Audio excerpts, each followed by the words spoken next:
Hey, and welcome to Talking the Chosen. Today we are in Season 1, Episode 2, simply titled Shabbat. Now don't forget, the authors of The Chosen, they have a simple disclaimer which states, The Chosen is based on the true stories of the Gospels of Jesus. Some locations and timelines have been combined or condensed. Backstory and some characters and dialogue have been added. However, all biblical and historical context and any artistic imagination are designed to support the truth and the intention of scriptures. And then they encourage the viewers, and my friends, that's us, to be in God's word. They encourage us to read the scriptures, to be in the gospels for ourselves. Now, to give you a quick synopsis of this episode, Matthew, the tax collector, he validates Simon Peter's claims with Quintus, the Roman governor.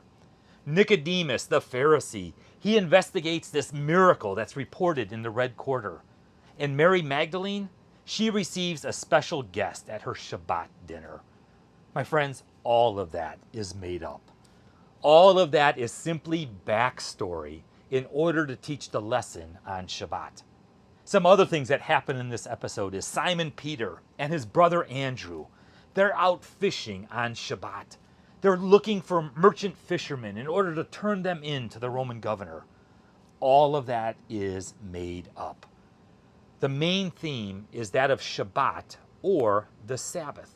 Now, Shabbat is Hebrew, and it simply means to rest or to cease from work. You know, when I have visited Israel on several occasions, when the Shabbat comes, all of the Jewish stores are closed. Jewish families, they start their day off in worship. Then they spend a day eating a meal together, going for walks, having a picnic. But the other thing that is extremely clear, extremely evident, is they try to avoid all work at all costs. And they have some kind of strange definitions of work. For instance, if you go into a hotel and you were to enter into an elevator, you cannot press the button for whatever floor you want. That would be considered work. So on the Shabbat, or on the Sabbath, they will have Shabbat elevators. And so a Jewish family can walk into an elevator, and that elevator will stop at every floor. That means if it is a 21-story building, it's stopping at every floor going up and every floor coming down. In history, in antiquity, the Pharisees would say you could take 7 steps in one direction.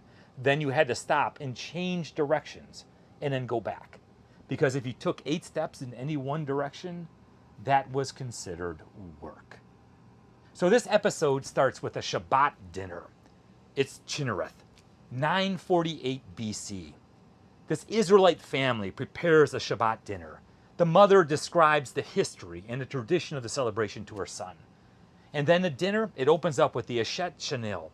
It's an ode to the women of valor. So let me ask you, when you hear the word Sabbath or Shabbat, what words or phrases come to your mind? Do you have a positive or a negative association with the Sabbath? Do you have a positive or a negative view of Shabbat? And then let me ask you, do you think there was a non-legalistic purpose that God had for the Sabbath? See, it goes all the way back to Exodus chapter 20, beginning at the 8th verse, where God's word says, "Remember the Sabbath day by keeping it holy. 6 days you shall labor and do all your work, but the 7th day is a Sabbath to the Lord your God. On it you shall not do any work, neither you nor your son or daughter, nor your male or female servant, nor your animals, nor any foreigner residing in your towns. For in 6 days the Lord made the heavens and the earth, the sea and all that is in them. But he rested on the 7th day. Therefore the Lord blessed the 7th day, or blessed the Sabbath, and made it holy." See, it's an observance that God's people do together. It's an observance that we do as a community of believers. And there's an awful lot here, so I just kind of want to unpack it just a little bit. Let's take a look at the history of the people of Israel. Remember, they were slaves in Egypt for hundreds of years. They prayed to the Lord for deliverance, and the Lord heard their prayers. They sent Moses and the 10 plagues. Remember, Pharaoh finally said, "That's it, get out." You know, some theologians and historians say there were as many as 1.8 to 2.2 million Israelites. I mean, Egypt was decimated. This was their workforce. It was like Tampa Bay simply, all the population of Tampa Bay simply leaving and going someplace else. And when they left, they didn't just leave peacefully. They looted the place. They took everything with them. It's no wonder that Pharaoh had a change of heart. Remember, the people of Israel, they stopped at the Red Sea. They could look behind them, and there was this cloud of dust. It was the Egyptian chariots. It was the Egyptian army coming back to enslave them again. And God performed this mighty miracle. He parted the Red Sea. The Israelites walked through on dry ground. When the Egyptians entered, the sea swallowed them up. Egypt was destroyed. The Israelites, the people of God, they're in the wilderness heading towards the promised land. God leads them by a pillar of cloud by day and a pillar of fire at night. When they were hungry, God fed them manna from heaven. When they were thirsty, God gave them water from a rock. God was faithful to them every step of the way. I mean, it was God's rescue. It was God's freedom. And so the people, they celebrated the Sabbath. Mary Magdalene in our episode experienced rescue and freedom as well. I mean, she was totally lost. Nicodemus himself said nobody could help her but God. There was nothing that she could do until she was rescued by Jesus. It was a total dependence on God. And my friends, as the Israelites know, if God was faithful then, he is faithful today. If God was faithful in history, God is faithful today. He's faithful with you, to you today. He continues to be faithful. You know, it was in Matthew chapter 11, verse 28 that Jesus said, "Come to me, all you who are weary and burdened, and I will give you rest. Take my yoke upon you and learn from me, for I am gentle and humble in heart, and you will find rest for your souls. For my yoke is easy and my burden is light." And did you catch that? Jesus says, "Come to me, all you who are weary and burdened, and I will give you rest."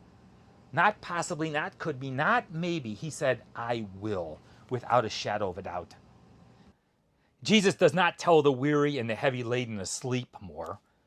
He doesn't just say simply kick back and go down to the beach with a fruity drink and don't worry about it.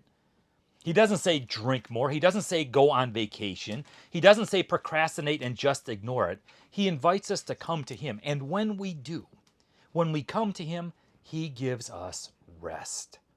He gives us rest. See, the Shabbat is a celebration of God's faithfulness. It's a celebration of God's rest, God's rescue. And just as he rested on the seventh day, he calls us to celebrate the Sabbath as well. And it just doesn't mean we just sit back and do nothing, right? I mean, we're involved in it's a time of reflection on God's faithfulness. It's a time of worship, a time of prayer, a time spent with family. It's not a legalistic celebration. It's a celebration of joy. It's a celebration of peace. It's a celebration of freedom and of rest. You know, in the episode, The Chosen, how many different Shabbat meals were there? Do you remember them? Okay, there was the Pharisees, right? Nicodemus held a Shabbat meal. There was Eden's, that's Simon Peter's wife. Remember, she's made up, but Simon Peter's family celebrated the Shabbat. There was poor Matthew, who really wasn't a Shabbat. He was eating with his dog. And then there was Mary's Shabbat. So which meal do you think you would want to attend? You know, if you look at the Pharisees, if you look at Eden's and Matthew's and then Mary's, which one would you want to attend? Right? I mean, I would want to attend Mary's Shabbat. Because what did Mary's Shabbat mean to her? I mean, it was powerful. It signals Mary's freedom from the demon. It signaled a new life that she was experiencing, the life that Jesus had given her. It was a Shabbat out of joy. It was a Shabbat out of thanksgiving. And what did the Shabbat of Nicodemus and the Pharisees mean to them? I thought the authors of The Chosen did a phenomenal job with it. It was a chance for them to show how important and how righteous they were. For them, it was just simply more ritualistic. It was something that had to be done. It wasn't done out of thanksgiving. It was done out of demand.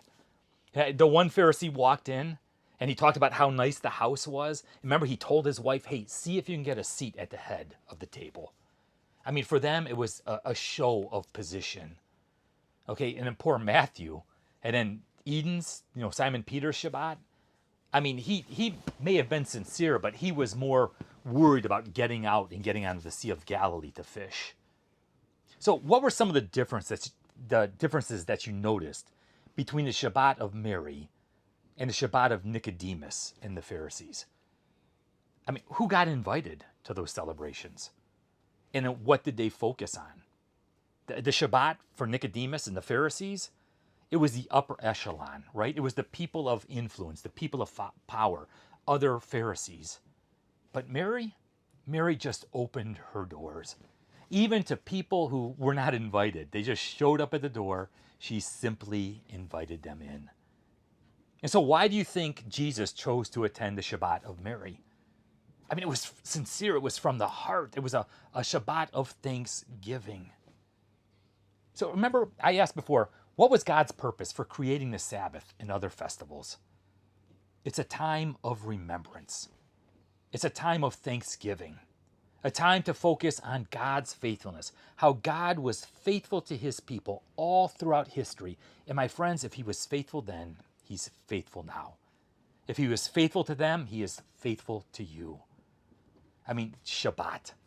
What a powerful episode of The Chosen. Hey, thanks for joining me. You have a great day, and God bless.